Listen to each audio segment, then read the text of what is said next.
So good day everyone. My name is Arnel Madraso. I'm the teacher blogger.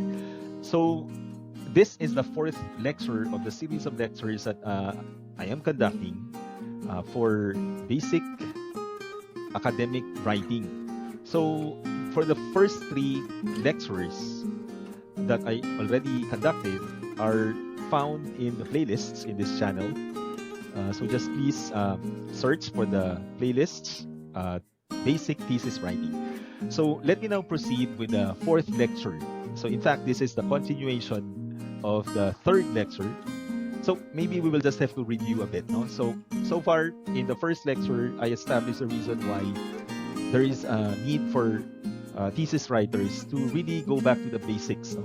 So I also define what academic writing, what academic writing is, and what thesis writing is in the Philippine educational system. That would include thesis writing in the curriculum. So I wouldn't want to delve in deeper on the reasons why, because that is already discussed in the first lecture. On the second lecture, the importance of thesis statement.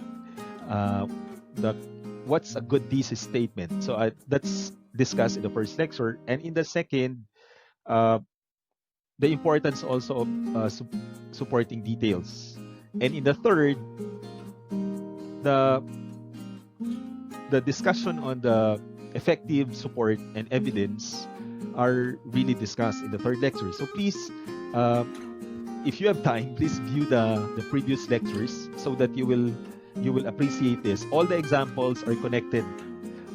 All the activities and exercises are connected with the first one, because this lecture series is following the process approach in writing. So let us now proceed with the fourth lecture.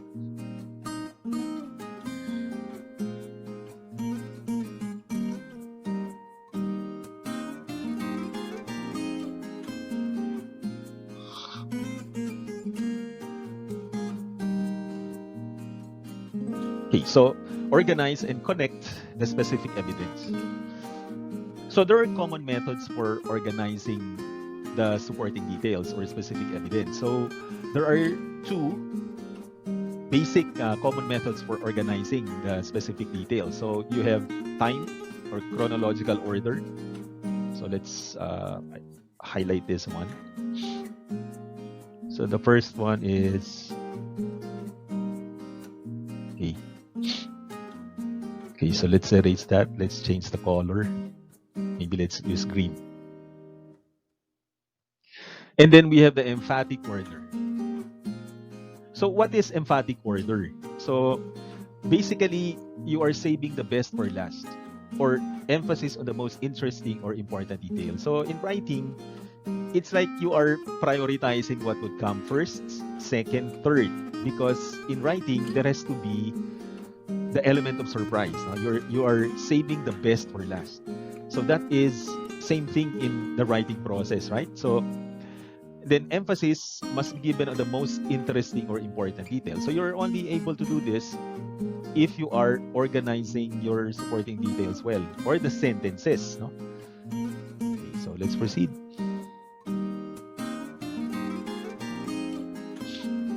Then you need transitional words. Okay. So for the transitional words, this signal, the words signal the direction of the writer's thought. So it's important that you should use transitional words. So in this case, you start with the additional signals. So what do you mean by additional signals? So basically, you're using the transitional words like one, first of all, second, third, also, next. So these are the transitional words. Now, you also have moreover, furthermore, finally, last of all. So based on my experience in teaching my students, sometimes I observe that even in the first paragraph, they're already using moreover and furthermore, right? So especially in essay writing, you do not use moreover and furthermore in just the first paragraph or the introductory paragraph, right? So sometimes, these transitional words are effective, but sometimes you're just making use of this just to make the sentences connect, right? So connective devices may not necessarily mean cohesion. You just It doesn't mean that you use moreover and that you're already connecting the sentences. So careful in using furthermore, because furthermore and moreover are used if you already discussed ideas already in the previous paragraph, right? So careful with the use of moreover and furthermore, because I observed students who are using moreover and furthermore even in just the introductory paragraph. Next is you have the time signals. Okay, so what's time signals? So you have first, then, next, after, as before, while, meanwhile, soon. So this will logically connect the sentences in a way that the readers will follow you on what you are presenting. Next is space signals. These are adverb words, no? Adverbs. Next to, across, on the opposite side. So this will lead to the location. For example, when you're writing about the description of the location or the place, so you really have to make use of the transitional words, right?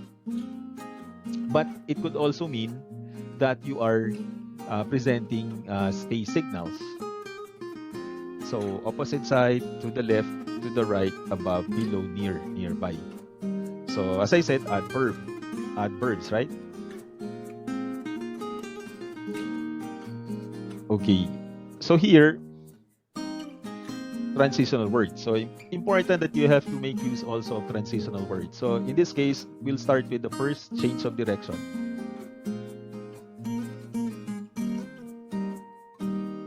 Okay, change of direction signal. So in this case, direction in terms of whether you agree or disagree. So you present ideas whether you agree or you disagree. So whenever you use but, however, so these are signals that whether you are still supporting or not supporting the thesis. Contrast, otherwise, still. So it's important to know this because sometimes students are not anymore clear whether they agree or not. So it's important that you should be clear with the change of direction signals. Next is illustration signals. So what is illustration signals? So this is exemplification. So in writing, in the patterns of essay development, there is such thing as exemplification. So you give examples. So in this case, for example, for instance, these are illustration signals. And then conclusion signals, so you would know that you're already ending. So you're already ending the essay when you're already using consequently, therefore, in conclusion, in summary, or in sum, to conclude. So these are some of the conclusion signals. So when you're about to end your essay. So basically here, in the first lecture, since it's basic, the major pattern that we are going to follow is introduction, body, conclusion. We will deal with the research patterns later. So we will have to worry about the basic, no? We really have to focus on the basics first so that you will be clear as to how you're supposed to state your ideas properly. So in this case, we make use of transitional word. Okay, now other connecting words. So first is you have repeated words. So what's the meaning of repeated words? So in writing, I think some of you were already told that repeating words would mean redundancy or tautology, right? So some would think that repeating words wouldn't be accepted in standard grammar of the English language, but repeating words are sometimes acceptable, like in this case, because repeated words would help tie the flow of thought in a paper. So in this case, take a look at the example. So let's read. One reason for studying. So let's take the first one. So psychology, right? Is to help deal with your children. Perhaps your young daughter refuses to go to bed when you want her to, and bursts into tears, and this mention of lights out. So a little knowledge of psychology comes in handy. So if you are avoiding psychology to be repeated. So what will you use? So perhaps you can use it, right?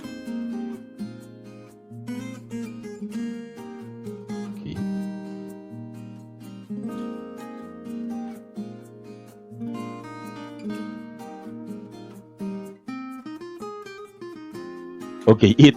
So in this case, take a look at this. So you can say a little knowledge of it, but the problem is this it here may be referring to, so if the reader, if your reader is not really that, uh, uh, let's say the reader is really not expert yet, so sometimes it's confusing to what word does it would refer in this paragraph, because it is quite far from the word it it refers to. So in this case, you really have to emphasize. So for emphasis, you would want to repeat the word psychology. Okay? So that's the importance of repeated words. Help tie together the flow of thought in the paper. So the flow of thought in using psychology, repeating the word psychology in this case, would mean that it's not that you do not know the rules in terms of redundancy, right? But then here, you know the rules, but you repeated the word because you want to keep the flow of thought in the paper. So it is not all the time that repeating words would be non-standard English. So in this case, even good writers would repeat the word for emphasis, or this one, the flow of thought in the paper, to keep the flow of thought in the paper. Okay, so now you know that you can repeat words, but not all the time, right? So in this case, there are some instances where you can repeat.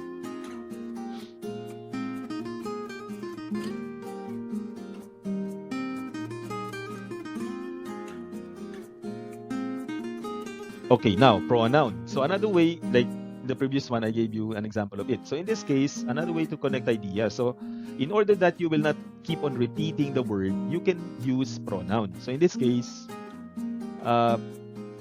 it is said that pronoun can help your needless repetition. Okay, so an example is given here. So please read.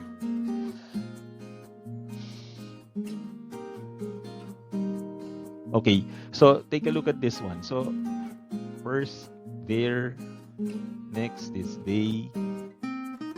Now these pronouns are referring to what? To what word? These pronouns are referring to what? People, right? So instead of repeating the word people all over again in this paragraph, you can make use of pronoun. So these are basic things, but then sometimes you forget, and sometimes you use the wrong pronoun. So you really have to master the pronouns that you will use. Like for example, economize at an amusement park. To bring, you will have to make use. Sometimes you commit errors here. To bring them, it should be their, right? Their own food, not them own food. Sometimes you shift. If you pack, okay, so sometimes we shift. Instead of making use of the consistency of their, they, because plural, the pronoun they is plural, right? So sometimes you shift pronouns. So sometimes you say if you pack, but then you're referring that to the word people, right? So third person. So they. Okay, so nourishing, well-balanced lunch. So all would be referring to the word people, or the noun. Okay, so these are basic grammar skills, right? Okay, so let's erase this. Okay, next, synonyms. So this is very controversial sometimes, Some students would just make use of synonyms just to impress, no? Careful with the use of synonyms. Synonyms increase variety and interest by avoiding needless repetition. So you make use of synonyms in order to avoid needless repetition. But be careful by not using inappropriate synonyms. So in this case, so in the previous lecture, there's an example of the essay written by Diane Woods, remember? So Diane Woods wrote an essay about her annoyance with people watching the movies in the theater. So let's say you would want to make use of synonyms so that you won't be using the word annoying. So what are other synonyms for annoying? So there are so many synonyms for annoying. In this case, you have irritating, disturbing. And another example is troublesome. Now, which synonyms here can you use in the case of Diane Woods? So in Diane Woods' essay, she was annoyed with children who were standing on her way while she's passing because they are always on the way. They are also noisy. Teenagers are also noisy. Even adults are also noisy because they are guilty of they are spilling out spoilers, right? So in this case, what is appropriate here? So you have irritating, you have disturbing, and troublesome. So in the case of Diane Woods, what can you use? In the case like you're just annoyed by people, but in the case of Diane Woods, she was just writing an essay. She just expressed her anger or annoyance in her essay, but she didn't react to people. She didn't quarrel to people there because it's already a given, like what she's saying, that it's already a practice. Even you yourselves have experienced that, right? So in this case, I'm asking you a question. So irritating, disturbing, troublesome. What are the synonyms that you can use in the case of the context that in watching movies? So you can make use of what? Irritating, yes. Maybe disturbing. But what about troublesome? Can you use troublesome? Can you use troublesome in writing an essay about the theater experience? So something is really intense if you will be using troublesome. Well, troublesome is synonymous to annoyance or annoying. But in what context? So let's say if the context is suggesting, for example, a group of drunkards would be advancing, let's say would be sexually abusing you by expressing aggressive words. And sometimes maybe physical abuse. So how will you react if they are troublesome?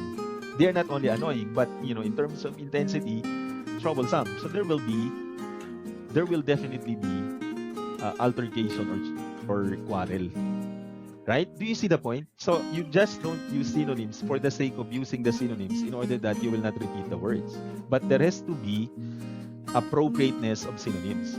So here the point is you just don't hear. So let's underline this. So inappropriate. Careful with the inappropriate synonyms, and that it's important that you just don't use synonyms. You just don't use synonyms. Okay. You just don't use synonyms for the sake of showing the reader you have a wide range vocabulary.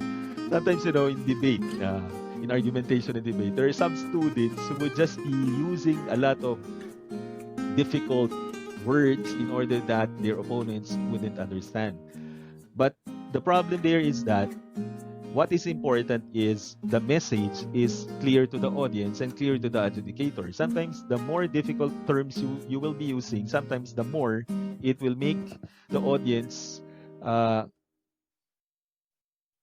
it will be difficult for the audience to process what you are saying, right?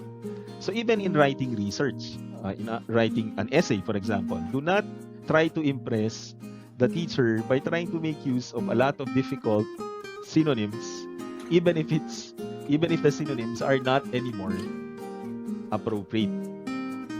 Okay, do you understand? So that's very important. So synonyms. Okay, it has to be synonyms, so this is wrong here. We'll have to crash this, huh? Okay, it has to be synonyms increase. Okay, so this is an error here. Okay, so let's put red here. We'll cross this out. This is grammatically ungrammatical. So synonyms increase variety and interest by avoiding needless repetition. Okay, so the line is already being straightened here. So next, let's proceed.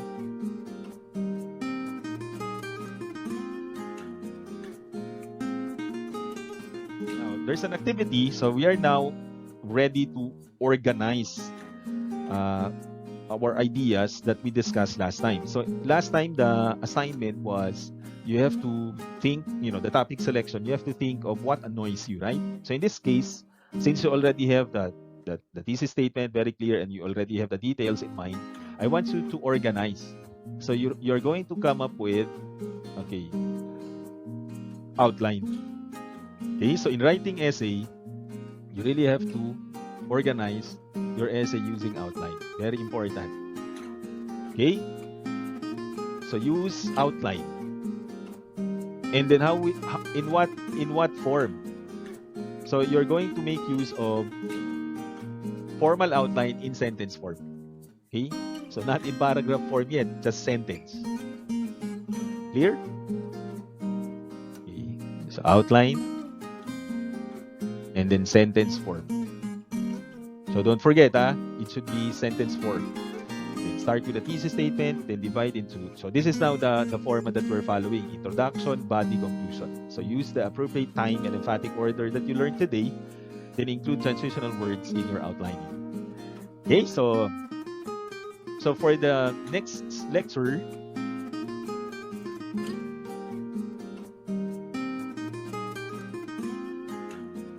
okay, so our next lecture will be how to be a good argumentative essay writer. So your assignment will be connected with this one. So you're going to write something that is argumentative, right? So if not problem solution, we will shift the problem solution to an argumentative essay. So if we can turn your problem solution essay into an argumentative essay, because annoyance essay is problem solution. But at times, in problem solution, you are already arguing. You can argue, in fact, in presenting problem solution. Like for example, the issue on smoking. There are arguments also on that because the smokers have constitutional rights to smoke. You cannot really tell them not to smoke because it is constitutional. It is in the constitution that they can buy cigarettes. You cannot tell them not to buy cigarettes. But there are certain areas that they cannot smoke. So maybe you can argue that there has to be, like in public places, since it's already a law signed by the president that they cannot just smoke in public places, in parks, right? So they have to follow. So these are some of the things that we can include in the argumentative essays, and so there are so many other issues nowadays, and you can include. You can also include social issues, right? Okay. So let's now.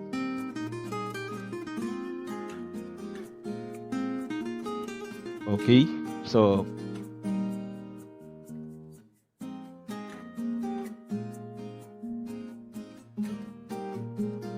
Okay, now then this is our reference. Okay, so this is the fourth lecture, and I'd like to thank you for joining me. So please do not forget to like, comment, and subscribe. So there's a red button here, so please click the red button, subscribe, and then so that you will be notified with the other lectures that I'll be conducting. So please click also the bell. So thank you very much for tuning into this vlog. Till my next lecture. Bye.